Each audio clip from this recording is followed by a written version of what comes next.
Mga mulupyo sa F. Villa, Barangay T. Padilla sa Dakbayan sa Sugbo, may reklamo sa kawalay aga sa tubig sa ilang dapit. Aniya ang atong ipabisdak mo. Literal nga water is life, maong kalbaryo gyud sa mga tao kung walay aga sa tubig. Sama na lang sa mga mulupyo sa F. Villa sa Barangay T. Padilla, Dakbayan sa Sugbo, nga nakasinati og water interruption.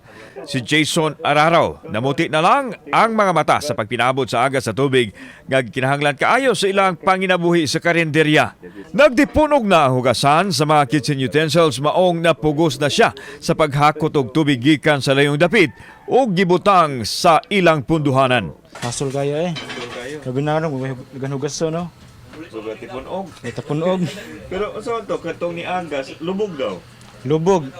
Pag-abray na ko gabi, lubog kayo, lapok. Si Elvis Cañete, namalit na lang og pagkaon kay hasol na magluto, gumikan kay walay tubig silang dapit. Taod-taod na nila kining nasinati, gani adunay panahon nga kun moagas ang tubig, sagol pa kuno ang lapok. Wa po sila nagpadaog mga tanker ang MCWD para makakuan mga tawa. So, agas nga lubog daw. Gabi ni agas gabi Mga alas 3 kadlawon siguro. Dali-dali kog mata kay akong gitanaw. Mao to ilang giingon nga lubog. Gipasabot sa mga opisyal sa MCWD nga adunay pump sa dapit nga nasunog apan ilan na kining naaksyonan. Samtang gipasusi usab sa water utility ang gikatahong lubog nga agas sa tubig. Amo nang i-flashing mama, amo lang nang i-ato dito kay wa pa may ka-receive og kanang water quality problem.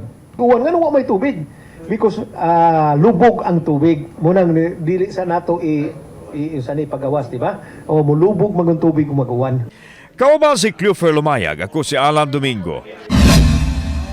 Balitang Bisdak.